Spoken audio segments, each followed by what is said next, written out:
119.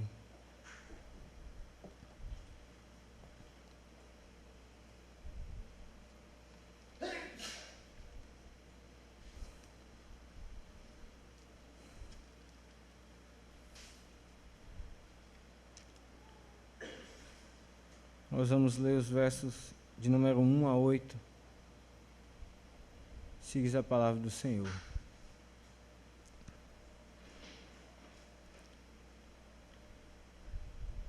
Bem-aventurados os retos em seus caminhos, que andam na lei do Senhor. Bem-aventurados os que guardam os seus testemunhos e que o buscam com todo o coração, e não praticam iniquidade, mas andam nos seus caminhos. Tu ordenaste os teus mandamentos, para que diligentemente os observássemos. Quem dera que os meus caminhos fossem dirigidos a observar os teus mandamentos. Então não ficaria confundido, atentando eu para todos os teus mandamentos. Louvar-te-ei com retidão de coração, quando tiver aprendido os teus justos juízos. Observarei os teus estatutos. Não me desampares totalmente. Amém. Vamos pedir ao Senhor que nos ajude nesse momento.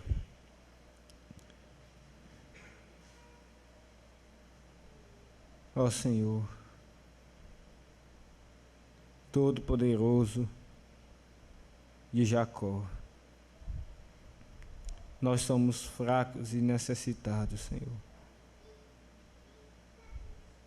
Tem compaixão. Diante de Ti, diante de nós, está a Tua lei, a lei da liberdade, a lei que é Cristo. O fim da lei é Cristo, está escrito, Senhor. E Ele mesmo é o caminho para toda a felicidade das nossas almas. Não só um dia, mas todos de nossas vidas até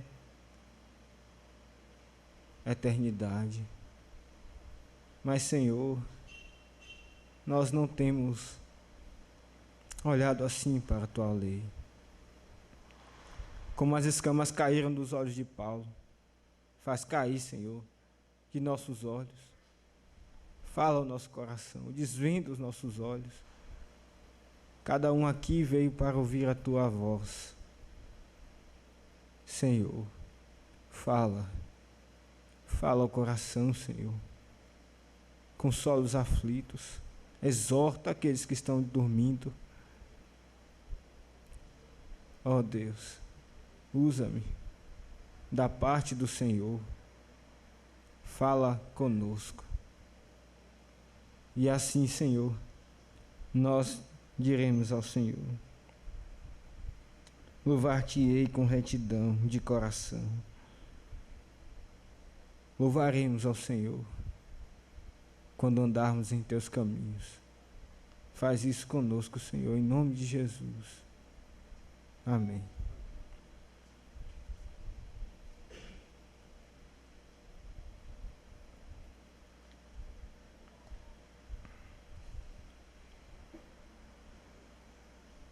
Meus irmãos, nós expomos a última vez deste salmo e paramos nesta expressão, bem-aventurados.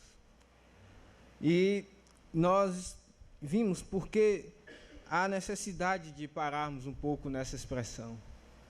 É a mesma expressão que o Senhor Jesus começa o sermão da montanha, dizendo bem-aventurados. Então, há algo, e nós vimos isso na última pregação, que nos ensina esse salmo, que diz: uma das principais coisas ao nos aproximarmos do Evangelho do Senhor é termos uma noção verdadeira da felicidade ou bem-aventurança. E nós vimos isso Nós dissemos, olha, isso será necessário porque nós iremos falar do caminho que eles andam. Aqui o Salmo fala que eles andam, eles são retos e eles andam na lei do Senhor. Então, é necessário entender isso. E nós vimos, muitos procuram a sua felicidade, a sua bem-aventurança em riquezas, ou em bem materiais, em saúde, ou em filhos, ou qualquer tipo de coisa que há nessa terra. Lembramos do Salmo 4 que disse, muitos dizem, quem nos mostrará o bem? Mas nós vimos que não é a verdadeira felicidade. E o salmista então também clama ao Senhor, dizendo, Senhor, ergue a luz do teu rosto sobre nós.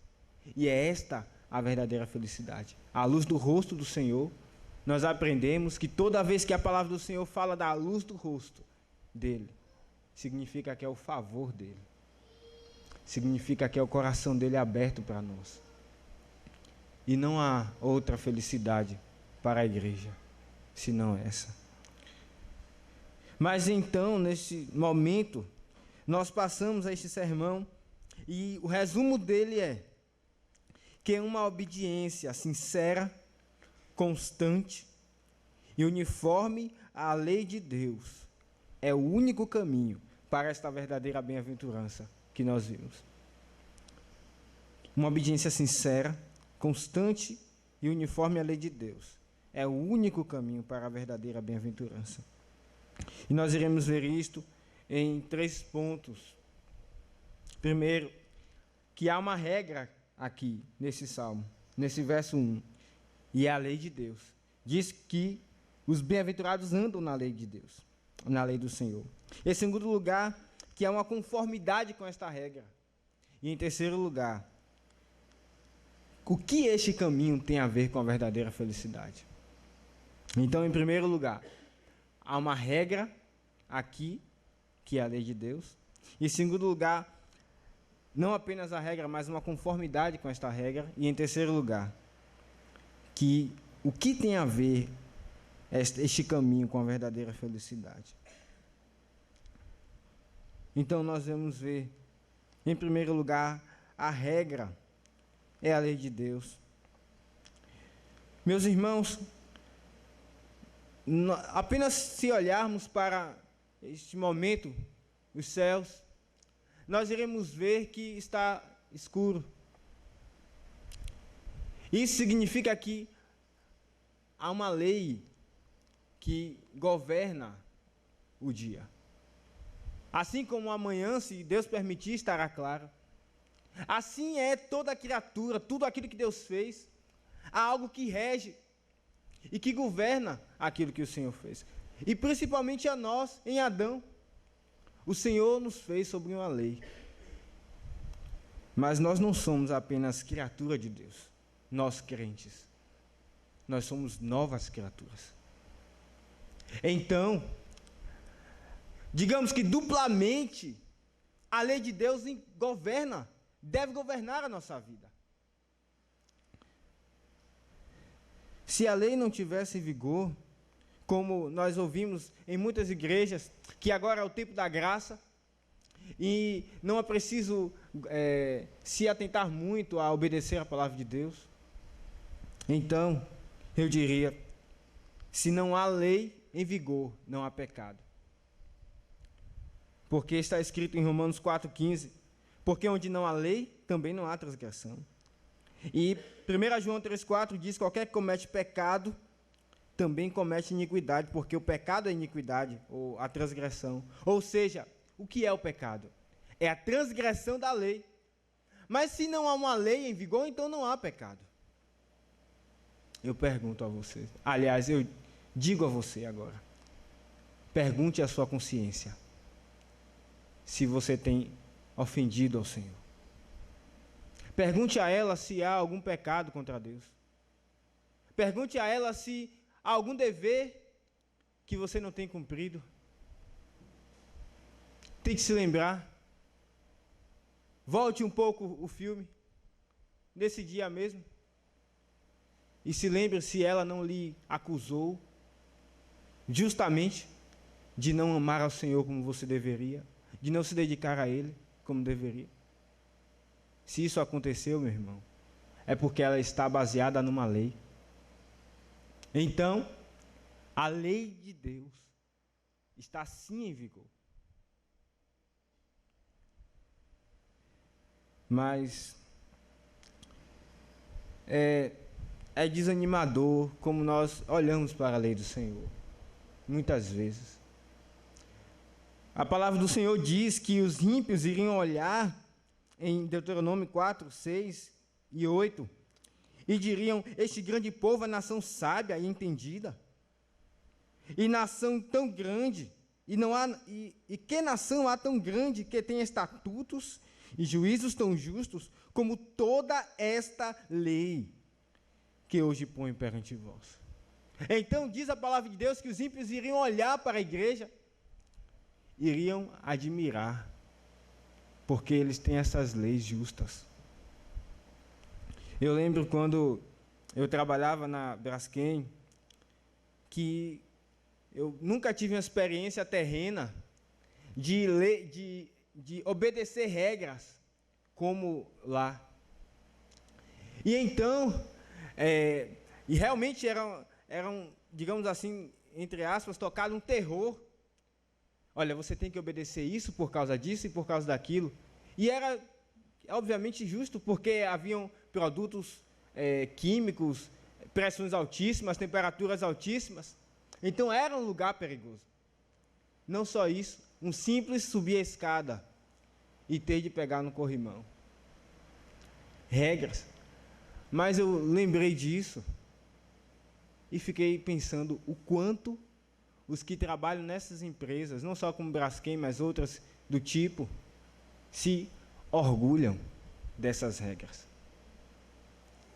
A tal ponto de que essas pessoas orgulham em dizer que elas levam essas regras para dentro de casa. Aqueles que conhecem essas empresas podem testemunhar isso. Eles têm orgulho em dizer que agem dessa forma, que não sobem uma escada sem pegar no corrimão, porque pode tropeçar. E o objetivo em tudo isso é dizer que eles pertencem a esta empresa. Tem orgulho de trabalharem nessa empresa, quando eles mostram que obedecem essas leis. E eu me parei pensando nisso e disse: Senhor, será que nós temos orgulho de obedecer à lei do Senhor, para que as pessoas vejam que nós somos povo dele? Para que fique estampado como numa farda que nós somos o povo de Deus. Porque é para isto que o Senhor nos dá a lei dele, não é para que nos pese. Porque Cristo disse: o meu fardo é leve. Ele diz em Salmo 147, mostra a sua palavra a Jacó, e os seus estatutos e os seus juízos a Israel. Não fez assim a nenhuma outra nação. Então, o fato do Senhor nos dar leis, significa que é um privilégio. É algo que nós deveremos ver com outros olhos, irmãos. A lei de Deus tem sido uma regra na sua vida. Uma regra com orgulho. Uma regra com amor.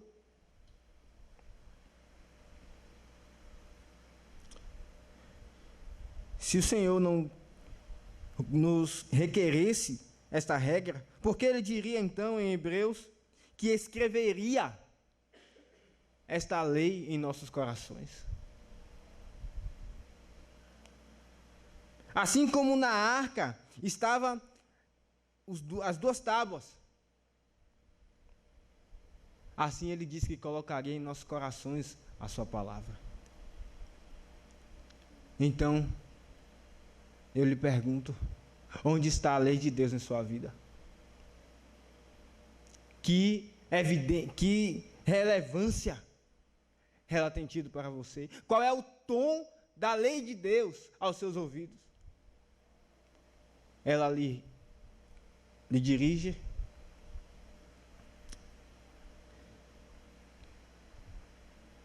E isso deve ser para nós, para nos informar. Por exemplo, nós não devemos ir além do que a lei do Senhor, a regra do Senhor nos diz. Há muitos que acrescentam coisas à palavra do Senhor. E nós temos acrescentado. O trabalho no dia do Senhor. É como se nós acrescentássemos mais misericórdia à palavra do Senhor. Porque da forma que é tratado isso, é como se Deus tivesse se esquecido que nesse tempo seria tão perverso com as pessoas que a maioria dos trabalhos exigem que se trabalhasse no dia do Senhor. Então o Senhor talvez tenha se passado com isso. Então nós precisamos acrescentar mais misericórdia à palavra do Senhor. Mas nós não devemos ir além do que está escrito. Diz que 6 dias trabalharás. E o dia do descanso deve ser guardado. Não acrescente. Você precisa ter informação do que a palavra do Senhor lhe diz. E não acrescentá-la. Mas não só. Você precisa ter a informação. E meus irmãos, quantas vezes nós buscamos informar-nos da palavra de Deus para podermos debater mais um com o outro sobre a palavra de Deus? Quantas vezes nós temos nos informado para poder falar com as pessoas, argumentar com as pessoas, com os irmãos, conhecer mais sobre tal doutrina? Mas não é apenas para nos informar. Isso tem que nos impressionar. É isso que diz Romanos 3,20, porque pela lei, assim como Paulo, por um bom tempo, teve contato com a lei de Deus de forma farisaica, ele que conhecia a lei, diz que pela lei vem o pleno conhecimento do pecado. Se esse pleno conhecimento do pecado fosse uma mera informação, ele não diria isso, porque Paulo foi criado aos pés dos fariseus, aos pés de Gamaliel. Há um momento da vida de Paulo que ele diz que veio o conhecimento do pecado. E isso é um senso. Acerca do pecado é uma convicção. E eu lhe pergunto, irmão, o pecado, a lei de Deus tem marcado, tem feito seu coração gemer, quando você percebe que está ofendendo ao Senhor? Qual é o tipo de contato com a lei de Deus que você tem tido? Agora mesmo, quando você ouve a palavra, você procura se vasculhar qual é a consideração e a relevância da lei de Deus para você? Ou é isso apenas uma informação? Isso tem impressionado o coração? Há um senso, uma convicção do seu pecado quando você busca a lei de Deus? Isso precisa nos impressionar. Se nós seria um homem, estaria adorando a Deus com tanta frieza e de forma habitual, se ele considerasse ou meditasse na regra que exige tal diligência de alma, fervor de espírito, participação diligente em Deus. Nós cantamos os salmos. E o Salmo 33:3 diz: cantai-lhe um cântico novo, tocai bem e com júbilo. Tocai bem e com júbilo, como você canta os salmos. Eu não me refiro apenas a você aumentar a voz. Ainda que nós tenhamos cantado o salmo de uma forma tão, digamos assim, inofensiva, porque não é como um cântico de um povo, de um exército, como cantavam no Velho Testamento, quando eles saíam cantando. Mas eu me refiro a você ser impressionado pelas letras, a você doar o seu entendimento ao que está sendo projetado, e então você é tomado de um senso da presença de Deus, de um senso do poder dessas letras, que você não pode cantar sem júbilo. Como você tem cantado os salmos? Você está sob o senso da pessoa com quem você vem se encontrar? Meus irmãos, abram em Êxodo 19, 16.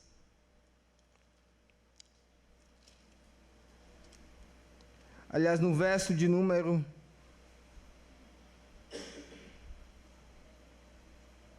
9.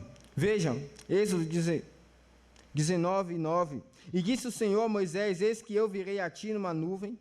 Veja, aqui está o momento anterior, um pouco antes de Deus entregar a lei ao povo. E o Senhor disse o Senhor a Moisés: eis que eu virei a ti numa nuvem espessa, para que o povo ouça, falando eu contigo, e para que também te creia internamente, porque Moisés tinha anunciado as palavras do seu povo ao Senhor. Diz também o Senhor a Moisés: vai ao povo, santifica-os, hoje e amanhã, e lavem eles e suas roupas, e estejam prontos para o terceiro dia.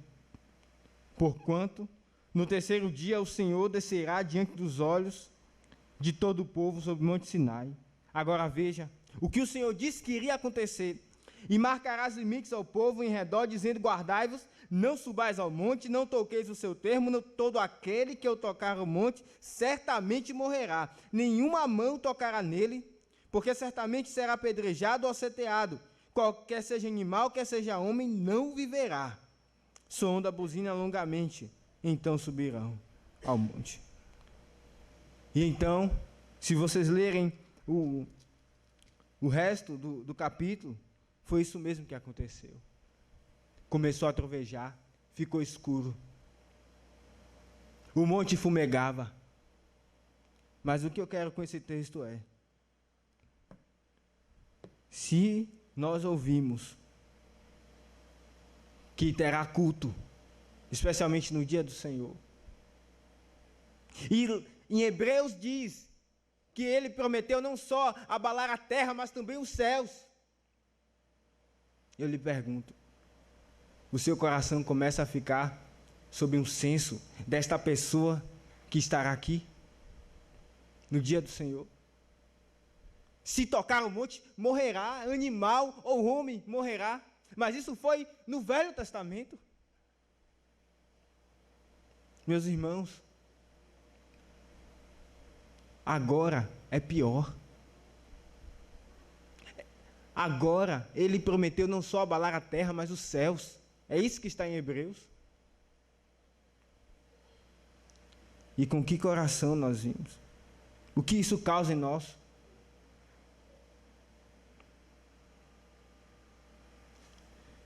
Esta é a primeira coisa sobre a lei de Deus.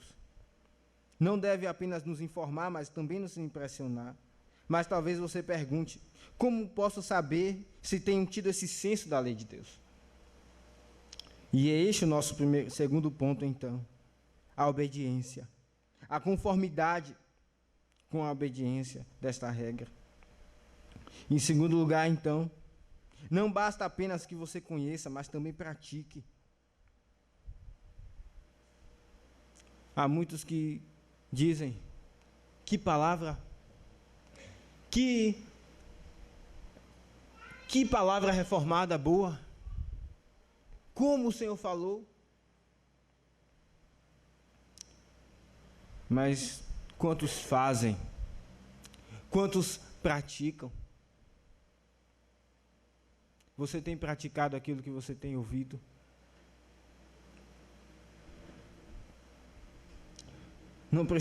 Não é somente ouvir, não é somente estar informado, mas em primeiro lugar, dentro desta conformidade, há uma obediência sincera. O texto que nós estamos expondo diz: bem-aventurados os retos em seus caminhos. Alguém então poderia dizer: mas quem pode ser feliz? Porque você está me dizendo que para aqueles que são felizes andam, o caminho para a felicidade é a obediência. E uma obediência sincera, de coração inteiro. E quem pode? Diz Provérbios 29, pois quem pode dizer: meu coração está limpo? E meus irmãos, há algo que nós precisamos meditar mais. É na imputação do pecado que nós cometemos contra Deus em Cristo.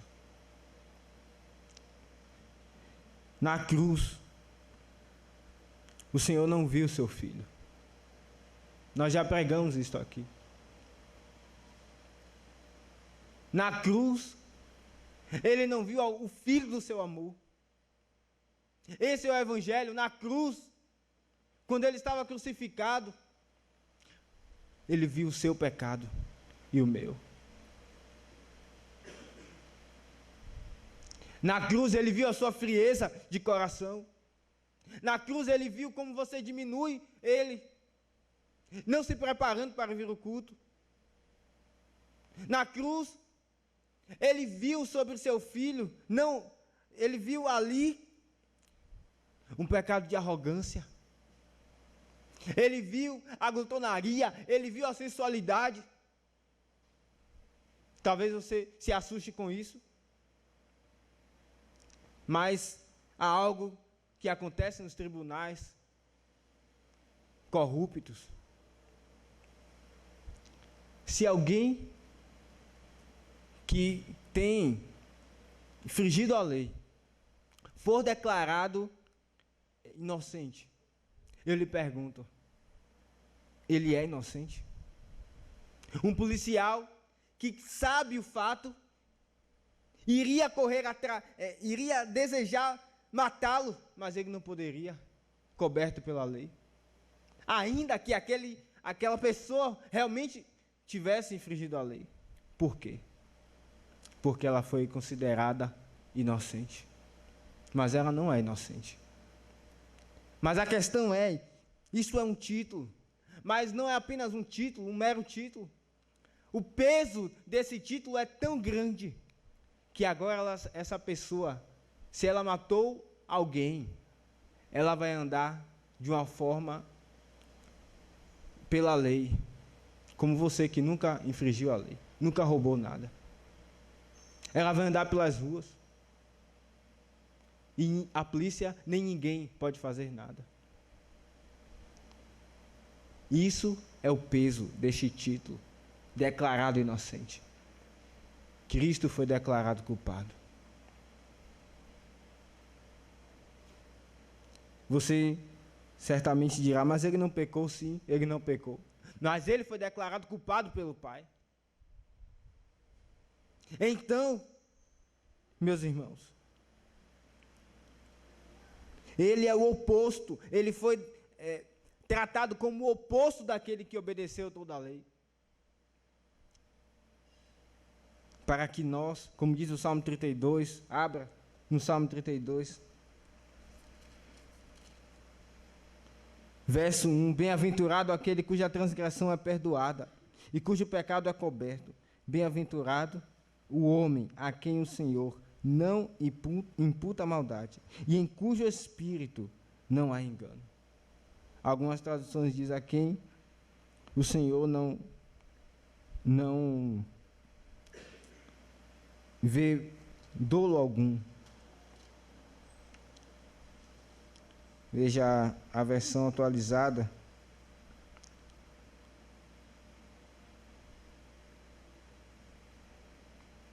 Salmo 32.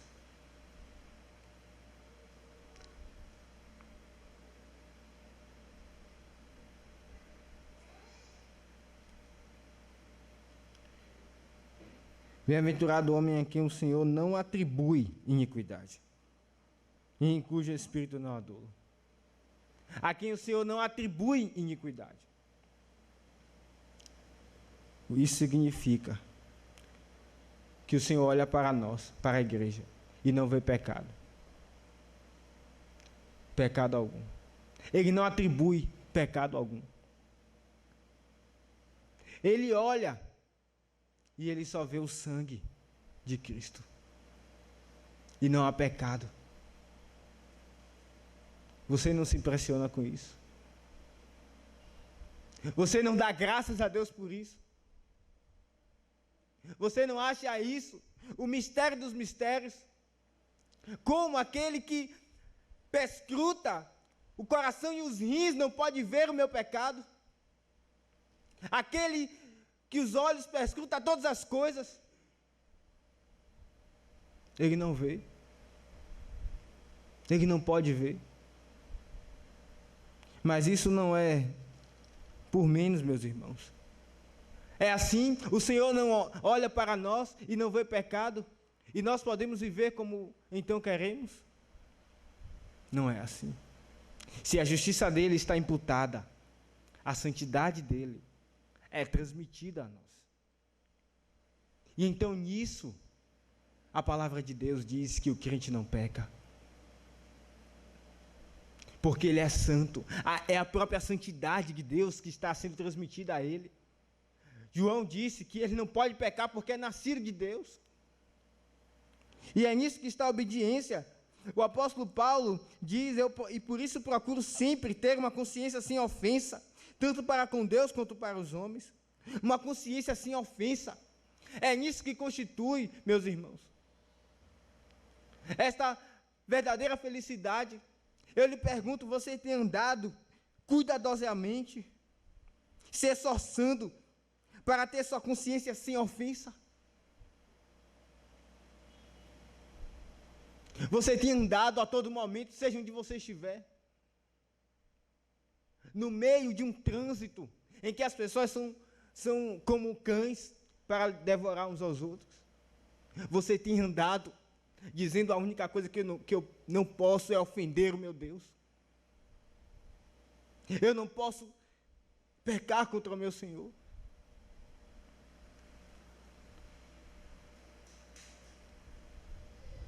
Você tem andado assim? Meus irmãos, eu sei que a luta contra o pecado é grande. Mas aqueles que são bem-aventurados andam na lei do Senhor. Eles obedecem de uma forma sincera. O Salmo 84 diz, porque o Senhor é um só e escudo, mas para quem? Verso 11. Ele não retirará bem algum aos que andam na retidão. Não retirará bem algum. Ele é um escudo, um sol para os que andam na retidão. Você tem andado procurando se limpar a todo tempo? Meu irmão, deixa eu lhe dizer. Se você tem esta felicidade que nós vimos na última mensagem, então você deve andar a todo tempo se limpando. E você precisa considerar isso. Porque é assim que andam aqueles que são bem-aventurados.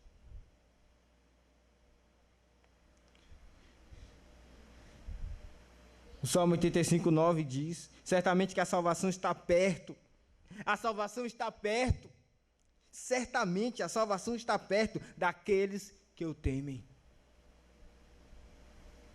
Daqueles que guardam a sua palavra.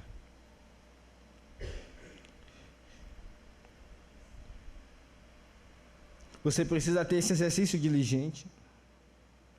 E se você andar assim dessa forma, sincera, será o Senhor será para nós como uma injeção que nós, algumas injeções que nós tomamos, que parece que está empurrando algo dentro de nós.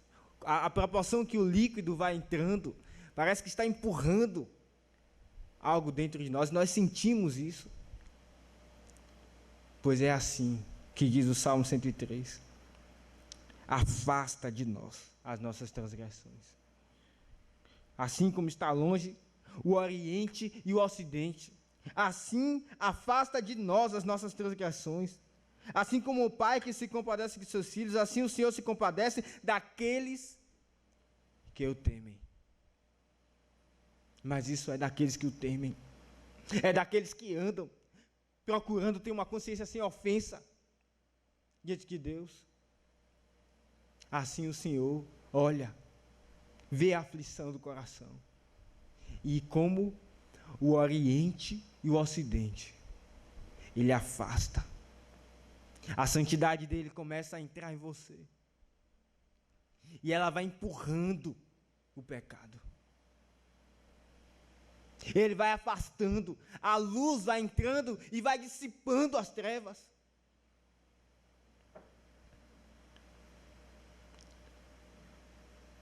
Mas isso não é apenas uma obediência sincera, também uma obediência constante.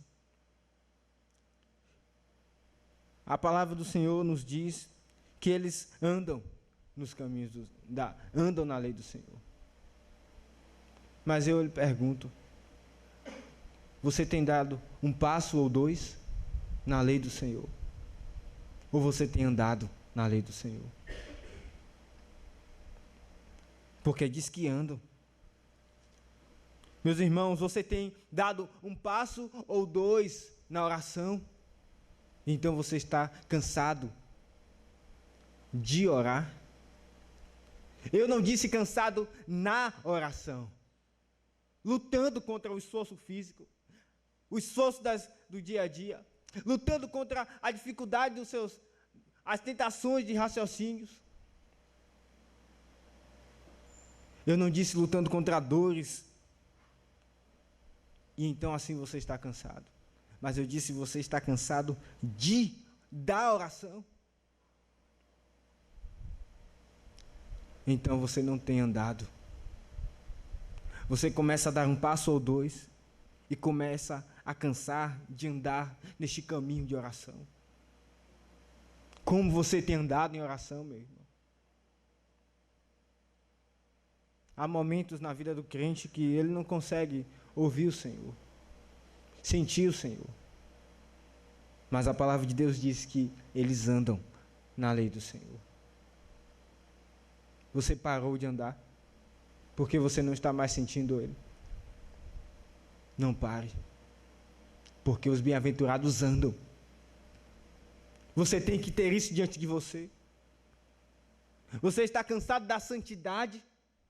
Eu não disse cansado na santidade, cansado de lutar contra os seus pecados, cansado em lutar contra os seus pecados. Você está cansado de santidade? Considere isso. É uma obediência constante. A Bíblia diz que Enoque andou 365 anos com Deus. Não diz que ele nunca cometeu pecado. Não registra que algum momento ele andou fora. Apesar de certamente ele ter andado, porque ele é homem. Mas diz que ele andou com Deus.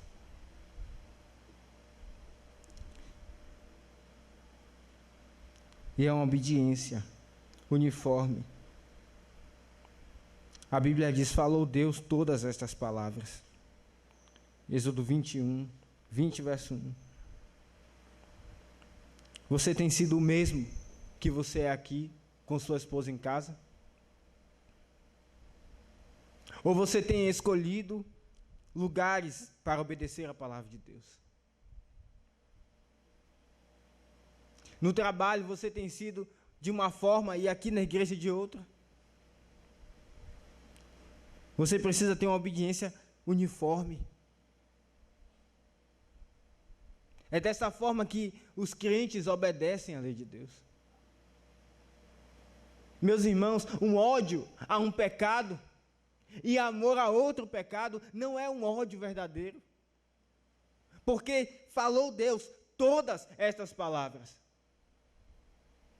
Aquele que disse não minta, também disse não adultere.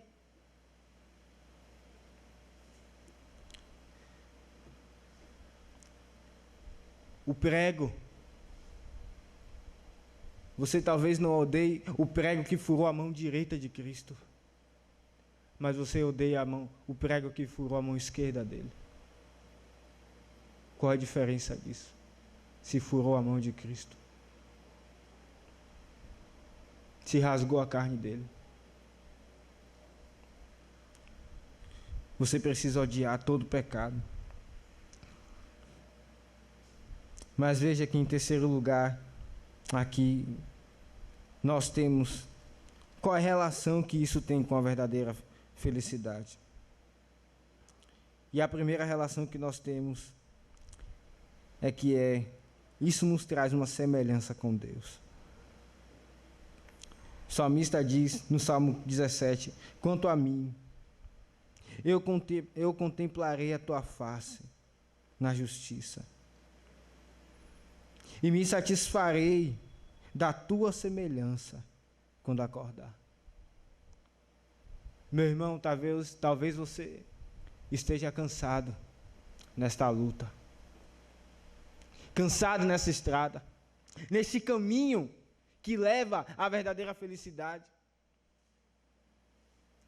Mas há um momento em que o salmista diz que olhará para ele, contemplando a ele neste caminho, e se satisfará quando vir a semelhança dele, a semelhança do Senhor nele. Isso nos deve animar. À proporção que você for obedecendo esta palavra, que é Cristo, você vai se tornando como Ele, como diz o texto de 2 Coríntios 3,18, de glória em glória. Você vai morrendo e Cristo vai vivendo em você. Meu irmão, que relação maior há, se não esta, que ao obedecer esta lei, um crente é feito semelhante a Deus. Que maior relação há com a verdadeira felicidade? Que maior motivo há para um crente de felicidade ao saber que ele será semelhante a Deus quando obedecer a sua lei? Como Paulo, que disse, não mais vivo eu, mas Cristo vive em mim. Talvez você esteja cansado nas lutas contra o pecado, contra os ímpios. Mas quando você olhar para você, obedecendo a lei de Deus, você vai dizer, não sou eu. Quando alguém lhe levantar uma palavra, lhe ofendendo, você lembrará de quem é você, como Deus disse a Davi, lembre de onde eu lhe tirei. Então você vai dizer, não sou eu que estou reagindo, não sou eu que estou, é mais forte do que eu, tendo paciência com esta pessoa. O Senhor me perdoa tantas coisas, o Senhor me perdoa tantas ofensas, todos os dias ofendendo a Ele. Por que eu não vou perdoar esse irmão? Porque o pecado dele será maior do que o meu? É a semelhança com Deus.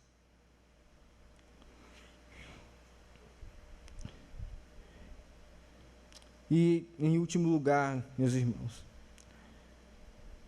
nós temos motivos para que obedeçamos esta lei. E o primeiro dela é: você precisa ter o Espírito de Deus como seu guia.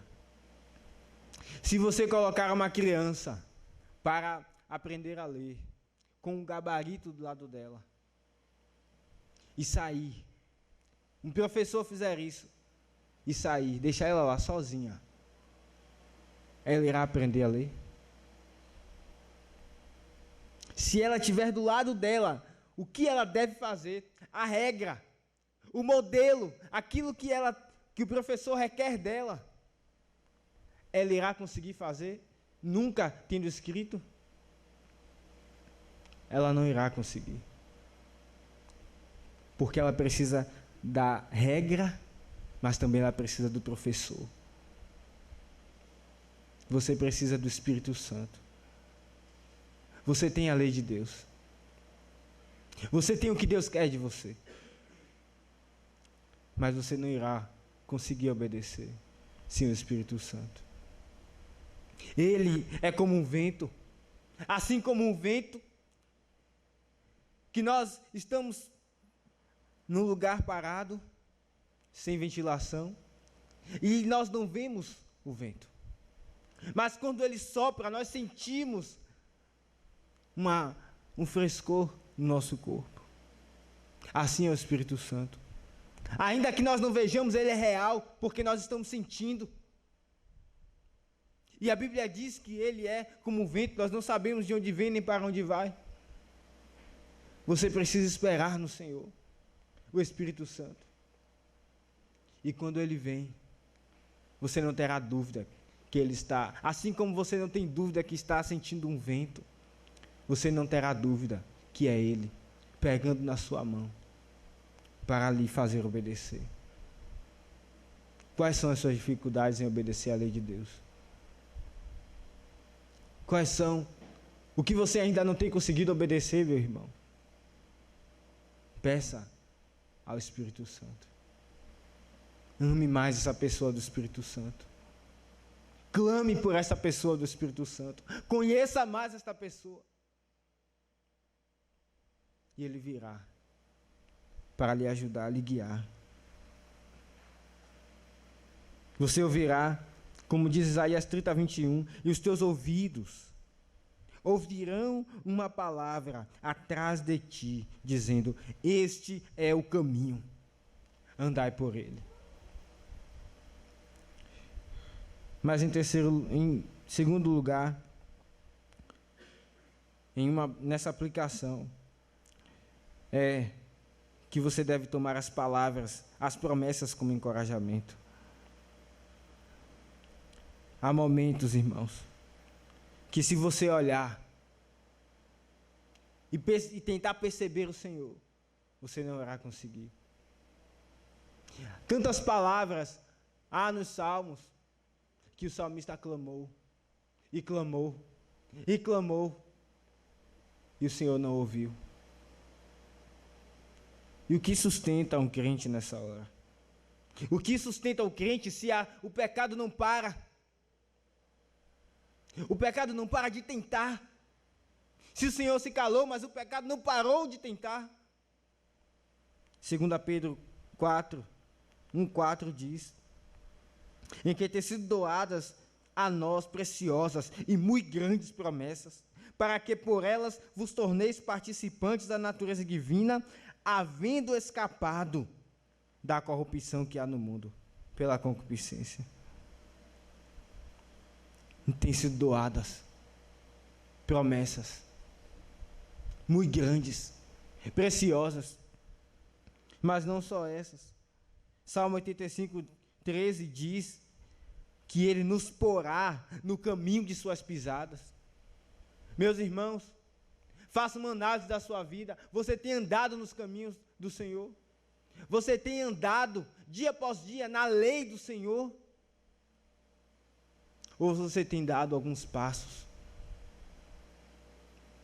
Ou você tem andado afastado do conhecimento desta lei? Ela está no seu coração? Você tem andado nela? Se você não tem andado, há uma promessa no Salmo 85: e nos porá nos caminhos das suas pisadas. Nós cantamos que Cristo, as suas pisadas, sendas se farão, caminhos se farão. Não forge uma vida paralela à vida cristã. Não forje um caminho porque você não está conseguindo obedecer. Nós falamos muito que a salvação é pela graça. Mas há como que um outro lado da moeda nisso. Se nós não podemos produzir esta vida, então, quando Deus produz, é algo que não pode se confundir com algo humano. É algo que as pessoas irão olhar e dizer, isso é dedo de Deus. Assim como os magos imitaram alguns sinais com Moisés e Arão. Mas houve um momento em que Faraó se irou com eles, porque eles pararam de imitar. E eles disseram, isso é dedo de Deus. A sua vida é um dedo de Deus. A sua vida é algo que o homem não pode imitar. Produzido pela graça. Isso é salvação pela graça. Não construa um caminho paralelo, meu irmão.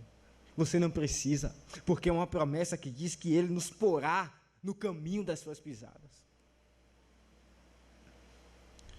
Você precisa se apegar a ela. O Salmo 40, verso 1 diz, esperei com paciência no Senhor. O texto original quer dizer, esperando, eu esperava. E como nós precisamos aprender isso? Se apegue a essa promessa. No Getsêmani, Cristo, esperava pelo Senhor. Na cruz, Ele esperava pelo livramento. E Ele ressuscitou. Como nós temos esperado no Senhor. Mas o Salmo diz, esperando, eu esperava no Senhor. E Ele se inclinou para mim. E ouviu o meu clamor.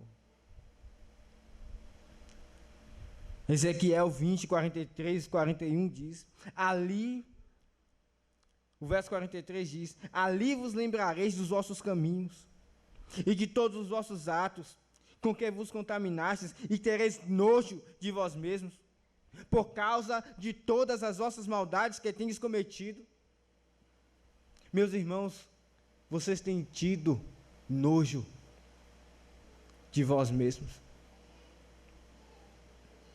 dos seus pecados, se lembrando de todos os seus atos vindo diante de você, e vocês tendo nojo, assim como nós passamos por aquelas valas de esgoto, e temos nojo. Há uma promessa para isso. Não produza um arrependimento. Há uma promessa. Não só para isso, mas disse, com cheiro suave me deleitarei em vós. Deus diz isso para você. Com cheiro suave me deleitarei em vós. Se apegue a essa promessa.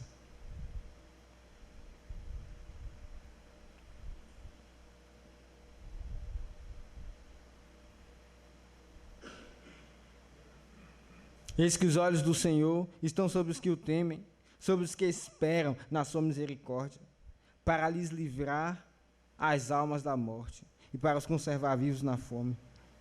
Salmo 33, 18 e 19. E o último texto que nós temos, Salmo 34, 4 a 8. Busquei ao Senhor e Ele me respondeu. Livrou-me de todos os meus temores. Veja este salmo. Abra nesse texto, Salmo 34.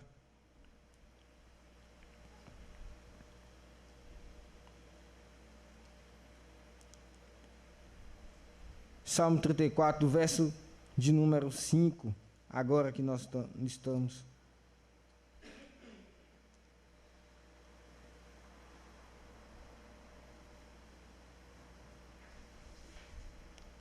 Veja, verso 4. Busquei ao Senhor e Ele me respondeu, livrou-me de todos os meus temores.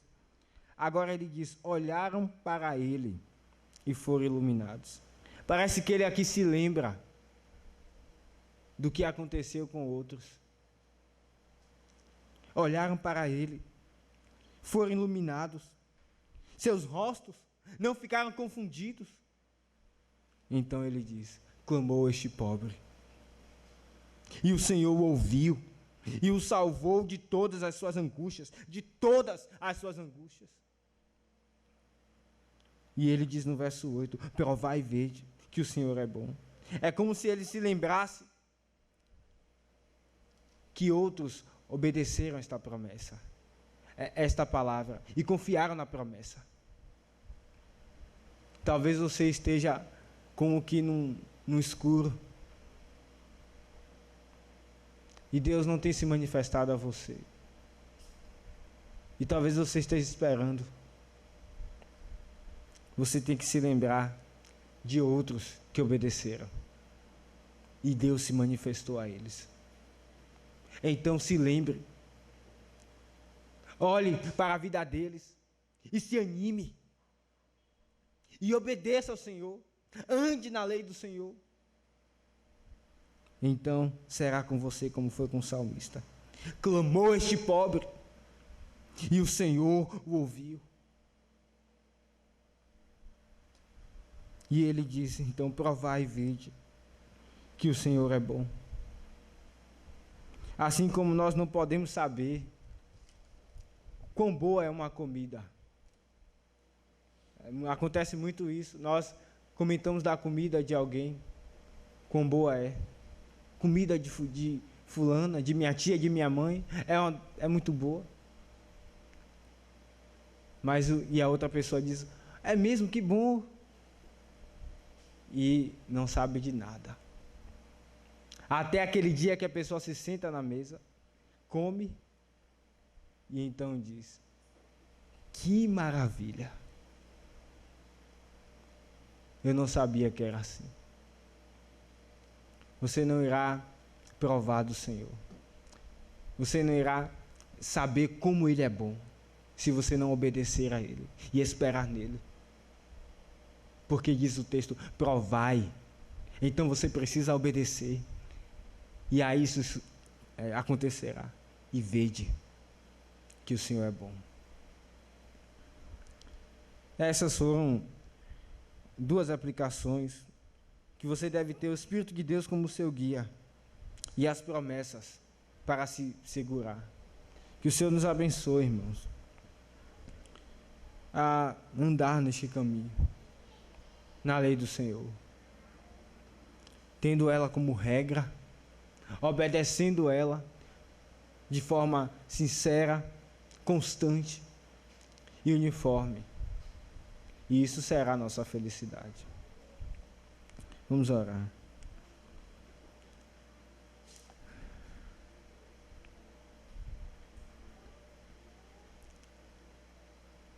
Senhor,